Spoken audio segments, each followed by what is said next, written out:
অঙ্গনওয়াড়ি কর্মীদের 17 দফা দাবিতে ডেপুটেশন। পান্ডুয়া আইসিডিএস অফিসে ক্ষোভ কর্মীদের। শুক্রবার Paschimbanga anganwadi works and helper ইউনিয়নের পক্ষ থেকে পান্ডুয়া আইসিডিএস অফিসের সামনে 17 দফা দাবিকে কেন্দ্র করে একটি ডেপুটেশন কর্মসূচির আয়োজন করা হয়। পান্ডুয়া ব্লকের প্রতিটি অঙ্গনওয়াড়ি কেন্দ্রের কর্মী এবং সহায়িকারা এই কর্মসূচিতে সক্রিয়ভাবে অংশগ্রহণ করেন এবং স্টেশন রোড দক্ষিণ পাড়ার আইসিডিএস অফিসে তাদের দাবিপত্র পেশ করেন। এই 17 দফা দাবির মধ্যে সবথেকে গুরুত্বপূর্ণ কয়েকটি হল: খাদ্যদ্রব্যের গুণমান ও পরিমাণ বৃদ্ধি, অঙ্গনওয়াড়ি কেন্দ্রগুলিতে উপভোক্তাদের জন্য সরবরাহ করা খাদ্যদ্রব্যের গুণমান উন্নত করতে হবে এবং বরাদ্দের পরিমাণও বাড়াতে হবে। কর্মী ও সহায়িকার খাবারের অধিকার, প্রতিটি কর্মী ও সহায়িকাকে যথাযথভাবে খাবার সরবরাহ করতে হবে, এই অধিকার খর্ব করা চলবে না। পোষণ ট্র্যাকিংয়ের জন্য স্মার্টফোন ও সিম কার্ড, প্রতিটি অঙ্গনওয়াড়ি কেন্দ্রে পোষণ ট্র্যাকিংয়ের কাজ সঠিকভাবে চালাতে স্মার্টফোন ও সক্রিয় সিম কার্ড সরবরাহ করতে হবে। পাশাপাশি বাজার দর অনুযায়ী প্রতি মাসে ফোন রিচার্জের জন্য নির্ধারিত টাকা প্রদান করতে হবে। সময় মতো ভাতা ও বিলের টাকা প্রদান, মাসের প্রথম দিনেই ভাতা, সবজি ও জ্বালানি বিল বাবদ বরাদ্দ অর্থ কর্মীদের হাতে পৌঁছে দিতে হবে। শূন্য পদ পূরণ, ব্লকে যে সমস্ত কর্মী, সহায়িকা, সুপারভাইজার পদ শূন্য হয়েছে সেগুলি অবিলম্বে এবং দ্রুত নিয়োগের মাধ্যমে পূরণ করতে হবে। অবসরপ্রাপ্ত কর্মীদের পাওনা পরিশোধ, যারা অবসর গ্রহণ করেছেন তাদের প্রাপ্য এককালীন অর্থ এখনও পরিশোধ করা হয়নি বলে অভিযোগ উঠেছে। এই প্রাপ্য অর্থ দ্রুত পরিশোধের দাবি জানানো হয়। কর্মীরা জানান, এত কম বেতনে এবং অপ্রতুল সুযোগ সুবিধায় তাদের কাজ চালানোর অসম্ভব হয়ে উঠছে। স্কুল পরিচালনা সহ প্রতিদিনের বিভিন্ন দায়িত্ব পালনে তারা বারংবার সমস্যার সম্মুখীন হচ্ছেন। এদিনের ডেপুটেশন থেকে হুঁশিয়ারি দিয়ে জানানো হয়েছে, যদি সরকার বা সংশ্লিষ্ট দপ্তর এই দাবিগুলির প্রতি দ্রুত পদক্ষেপ না নেন তাহলে তারা আগামী দিনে বৃহত্তর আন্দোলন ও ধর্মঘটের পথে হাঁটতে বাধ্য হবেন। এই কর্মসূচির মধ্য দিয়ে অঙ্গনওয়াড়ি কর্মীরা আরও একবার তাদের সংকট ও দাবিগুলির কথা প্রশাসনের দৃষ্টি আকর্ষণ করার চেষ্টা করলেন। অনেক বছরে, কিন্তু আজকে যেটা নিয়ে আমাদের সমস্যা হয়েছে, কেন্দ্রের যে আমরা অনারিয়াম, সেটা দীর্ঘ কয়েক মাস ধরে আমরা খুব ডিলেভাবে পাচ্ছি, মানে অনিয়মিতভাবে পাচ্ছি। সেটা যেমন সমস্যা, কারণ আমাদের তো এই দুটো অনারিয়াম নিয়ে আমাদের সংসার চলে। তো একটা অনারিয়াম পেয়ার পর যদি একটা অনারিয়াম না পাই, সেক্ষেত্রে কিন্তু আমাদের মেয়েদের পক্ষে খুবই সমস্যাকর ব্যাপার। আর দ্বিতীয় সমস্যা হচ্ছে যে আমাদের সবজি, জ্বালানি, যেটা দিয়ে আমরা সেন্টারগুলো আমরা চালাই, সেগুলো দীর্ঘ কত বছর ধরে, মানে আমরা 2 মাস 3 মাস চালিয়ে 1 মাসের সবজি বিলের টাকা পাচ্ছি। এইভাবে কিন্তু আমরা মানে অঙ্গনওয়াড়ি সেন্টারগুলো সুন্দরভাবে চালাতে পারবো না। প্রতিনিধি হিসেবে অনেকেই স্যারকে জমা দেওয়া হয়েছে, ডিপিওকে জমা দেওয়া হয়েছে, রাজ্য স্তরে জমা দেওয়া হয়েছে, সবই দেওয়া হয়েছে।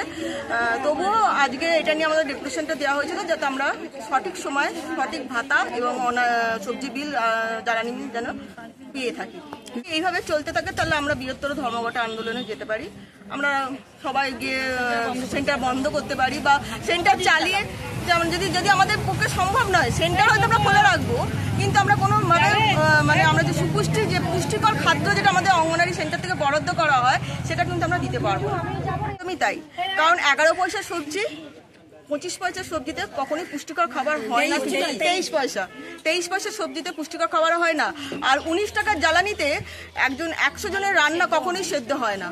এটা আমাদের কিন্তু অনেক দিনের দাবি, যে 19 টাকার জ্বালানিতে 100 জনের রান্না কখনো হয় না। একজন মানুষ ঘরে রান্না করতে গেলেও জানে যে কত টাকা কি লাগে। সেখানে আমাদের হলুদ, নুন, বাসন মাজার সামান, কেরোসিন, সমস্ত দেশলাই, সমস্ত কিছু আমাদের কিনে নিতে হয়। ঠিক আছে, তো সেই কারণে যদি মানে মায়েরা বলে থাকেন যে আমরা পুষ্টিকর খাবার সরবরাহ করতে পারি না, এটাই হচ্ছে তার ফল। যে আমরা 2023 সালের জানুয়ারি থেকে রিটায়ার করেছি, আজও পর্যন্ত আমরা 3 লাখ টাকা পাইনি। যারা এপ্রিল থেকে রিটায়ার করেছে তারা 5 লাখ টাকা মার্চে 29 তারিখে পেয়ে গেছে, কিন্তু আমাদের 3 লাখ টাকা আজকে 1-1.5 বছর হতে চললো, আমরা সেই টাকাটা এখনো পর্যন্ত পেলাম না। ঊর্ধ্বতন কর্তৃপক্ষ কাউকে জানিয়েছে? হ্যাঁ, সিডিপিওকে জানানো হয়েছে, দিদিকে বলো, সেটাকেও জানানো হয়েছে, তার কোনো প্রতি উত্তর পাইনি। তারপর সিডিপিও বলেছে দপ্তরকে জানিয়েছি, যত শীঘ্রই পারি আপনারা পেয়ে যান। আমাদের প্রচুর এআইইউটিইউসি অনুমোদিত West Bengal anganwadi workers and helpers ইউনিয়নের আজকে ব্লক কমিটি পান্ডুয়ায় সিডিপিও সাহেবের কাছে ডেপুটেশন ছিল। সমস্যা, আমাদের 2 মাসের ভেজ বিল আমাদের পান্ডুয়ার দিদিরা পাননি। এবং 23-24 সালে যে দিদিরা অবসর নিয়েছেন অবসরকালীন 3 লক্ষ টাকা পাননি। মানে আরও বিস্তারিত সমস্যার আমাদের শেষ নেই, ইতিহাস হয়ে যাবে। তা আজকে সিডিপিও সাহেবকে দেওয়া হলো এবং এটা বলা হলো যদি খুব শীঘ্র না পাওয়া যায় আমরা কিন্তু মানে বৃহত্তর আন্দোলনে আমাদের যেতে হবে। আমরা কেন্দ্রগুলো চালাতে পারছি না। আমরা কর্মরত অবস্থায় মারা গেলে আমাদের পরিবারগুলো কিচ্ছু পায় না, কোনো আর্থিক সহায়তা পায় না। এবং অন ডিউটি মারা গেলে মানে কাজ করতে করতে সেন্টারে গায়ে আগুন লেগে আমরা একটা দিদিকে হারিয়েছি দিনাজপুরে, ওনার পরিবার কিছু পায়নি। মানে আমাদের জন্য কিছু নেই। আমরা যে একটা দপ্তরে কাজ করছি, সেই দপ্তর যে আমাদের জন্য কোনো নিরাপত্তা কোনো কিছু নেই। আমরা নিরাপত্তাহীনতায় প্রত্যেক মুহূর্তে ভুগি। কোনো কেন্দ্রের সহায়িকা আছে, কর্মী নেই, কর্মী আছে, সহায়িকা নেই। একটা ওয়ার্কারকে 3টে পর্যন্ত সেন্টার চার্জ নিতে হচ্ছে এবং চার্জের কোনো টাকা নেই। মানে সবই আমাদের নেইয়ের খাতায়, সব আমাদের দিয়ে চালাতে হবে। ফোনে কাজ করতে হবে, ভীষণ প্রেশার ফোনে কাজ করার জন্য, কিন্তু ফোন নেই। রিচার্জ 166 টাকায় ভারতবর্ষের কোন রাজ্যে রিচার্জ হয় আমাদের জানা নেই, কিন্তু অঙ্গনওয়াড়ি কর্মীদের অনেক টাকা ভাতা দেন সরকার, তাই অঙ্গনওয়াড়ি কর্মী 166 টাকা রিচার্জ দিয়ে পোষণের কাজ দেবে। মানে দিতেই হবে। আপনি যদি না দেন তাহলে আপনার অনারিয়াম বন্ধ হয়ে যাবে, আপনার সবজি বিল বন্ধ হয়ে যাবে, আপনার বেনিফিশিয়ারি খাবার পাবে না, আপনি এলাকায় হেনস্থা হবেন। এই নানা রকম চাপের মুখে কিন্তু পড়ে আমরা মানে নাস্তানাবদ ভয়ে অনেক দিদি অসুস্থ হয়ে যাচ্ছে যে আগামী দিন আমি আমার কাজটা করব কি করে।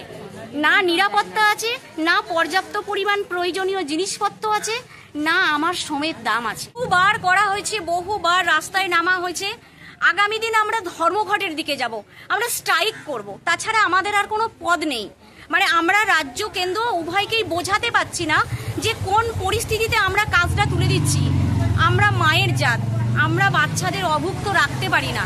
সেই জায়গাটাকে সরকার দুর্বল ভেবে যদি বারবার আমাদের এইভাবে আঘাত করতে থাকে, আমরাও তো মানুষ, দেয়ালে পিঠটা আমাদের ঠেকে গেছে। এবার আমরা চিৎকার করব।